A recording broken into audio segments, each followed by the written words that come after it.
Captain Joginder Singh Yadav, Paramvir चक्र। राधे राधे महाराज जी। हमें बहुत प्रियता होती है, हम आपको बताएं, हम संत वेश में हैं और हमें अपने भारत देश से बहुत प्रेम है। और जब कोई कहता है हम आर्मी में हैं, ऐसे हैं, तो हम उसे एक संत की नज़र से ही देखते हैं कि जैसे हम एकांत में बैठकर अपने मन को मारकर प्रभु में लगाते हैं, ऐसे आप अपने परिवार का मोह छोड़कर, आप संसार के सुखों को रौंद करके अपने प्राणों को भारत देश के लिए समर्पित करने के लिए, तो हमें बहुत प्यारा लगता है। हम विशेष आदर उसका हृदय से करते हैं जो हमारे देश के सुरक्षा विभाग में है, हमारे देश को सुरक्षित रहे। आज हम यहाँ भजन कर पा रहे हैं ना, तो आप लोगों की वजह से। अगर हमारे देश में सैनिक ना हो तो आतंक कहीं भी जा करके सब विनाश कर दें। इसलिए आपका हम अभी ये शब्द आज तक किसी को नहीं बोला, ये बोल रहे हैं कि आज हम आपका स्वागत करते हैं कि आप वृंदावन में पधारे हैं। इस बात का, हमारे देश की रक्षा के लिए आपने जो कष्ट सहा, आपने जो वीरता दिखाई, उसका हम स्वागत करते हैं, उसको हम प्रणाम करते हैं, क्योंकि आप जैसे वीरों की ही वजह से हम सुरक्षित भजन कर रहे हैं। अगर हमारे देश में आप जैसे वीर ना हो, उसमें गद्दारी कर बैठे, तो हम मारे जाएंगे। हम जितने भारतवासी चैन से तभी सोते हैं जब आप बेचैन होकर रात में जागते हैं, हर समय तैनात रहते हैं, हर समय भय है, विपक्ष कभी भी कहीं से वार कर सकता है।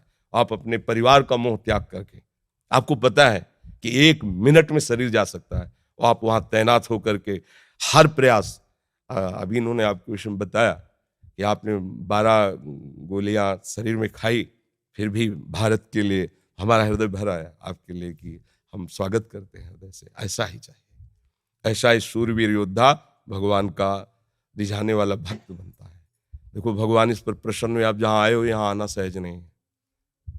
ये श्रीधाम वृंदावन है, और प्रियाजू की कृपा के बिना आप संभाषण भी हमसे नहीं कर सकते, क्योंकि हम कुछ नहीं हैं, पर हम उनके एक यंत्र हैं। बिना उनकी कृपा के, जैसे है ना, ये आपको कृपा किसी साधन से नहीं मिली, इसी देश की सुरक्षा से मिली है। आपको श्री जी की चुनरी और माला ला के पहनाए, हम विशेष स्वागत इनका करते हैं, क्योंकि हमारे देश के लिए प्राणों का बलिदान करना बहुत कठिन बात है, प्राणों का बलिदान करना। और ये स्पष्ट, एक गोली में तो धूल चाट लेता है, और आप उतने के बाद भी प्रयासरत रहे कि हमारे देश की सुरक्षा में कोई अंतर लाए। इसलिए ये हमारे ठाकुर जी श्री जी का माला है, और ये प्रसाद दिवस। महाराज जी, पिछले कुछ समय से आपको सुनना शुरू किया है, बहुत आनंद की अनुभूति होती है। महाराज जी, हम भी भजन मार्ग में आगे बढ़ना चाहते हैं, कृपया मार्गदर्शन करें। जो सेवा से आपको समय मिले, तो जो प्रभु का आपको नाम प्रिय हो, वो जपने की प्रयास करें, जपने का भाव करें। और अगर आपको कहीं ऐसा अवसर मिले कि नौजवानों को आप शिक्षा दे सकें अधिक से अधिक, भले आप सरकार की तरफ से निवृत्त हो जाएं, तो अगर कहीं भी रहें, तो आपका सबसे बड़ा भजन होगा, आप हमारे देश की तैयारी करवाते रहिए। गांव के या अपने प्रांत के नौजवानों को उनमें शूरवीरता भरिए, उनमें देश रक्षा का भाव भरिए। भगवान इसी से प्रसन्न होंगे। और नाम जप करते रहिए।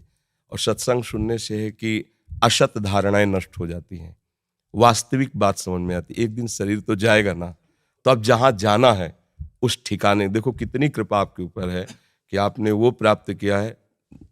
देखो, बड़े बड़े पदों में बैठना भी पुण्य का काम है, लेकिन हम उसको उतना आदर नहीं देते, क्योंकि हम बैरागी हैं, भगवत मार्ग के पति। लेकिन एक शूरवीर योद्धा को जो देश के लिए प्राण अर्पित कर रहा है, हम उसको उतना ही आदर करते हैं जितना एक सन्यासी महात्मा का आदर करते हैं। हमारे हृदय में उसके प्रति उतनी श्रद्धा है। जैसे सन्यासी अपने जीवन को समर्पित करके हर कष्ट सहता है, दूसरा नहीं जानता कि वो कितना अंदर से, बाहर की केवल बात आप जान रहे हो। जिन भोगों में आप जल करके गिरते हो, उन भोगों में जल कर वो चुपचाप सह रहा, जो वास्तविक मार्ग का प्रतीक है। ऐसे ही वो अपने देश के लिए हर मोह ममता का बलिदान करके लगा हुआ है। और कितने ऐसे वीर हैं जिन्होंने प्राण त्याग दिए देश के लिए, हम उनको प्रणाम करते हैं। हाँ, अंदर से भावना से प्रणाम करते हैं। बस आप नाम जप करते रहिए और सत्य वस्तु की प्राप्ति की चाह कर लीजिए, तो ये जो समय गया बड़ा मंगल में गया। आगे जो जाएगा वो और महामंगल में जाएगा, क्योंकि शरीर छूटने के बाद यदि भगवान मिल गए ना, तो पूरी बात बन गई। इधर देश सेवा हो गई और उधर जीवन का लाभ मिल गया। यहाँ तो यश हुआ ही, यहाँ तो सम्मान है ही। कोई भी ऐसा नहीं जो तुम्हारा सम्मान न करे। पदाधिकारी का सम्मान होना मुश्किल हो सकता है, अगर थोड़ा भी भारत का नमक है तो एक बार तो सल्यूट मारेगा कि तुमने हमारे देश की रक्षा के लिए ऐसा कष्ट सहा, हम तुम्हें प्रणाम करते हैं। तो बस फिर हम ये चाहते हैं कि जो मालिक हैं संसार के, उनके सामने भी आपका स्वागत हो। आओ, हमारे बच्चे हो, आप हमारे पास आओ, इसके लिए नाम जप करना और हमारे देश के नौजवानों को वो शिक्षा देना जिससे वो भी हमारे देश की सेवा में तत्पर हो।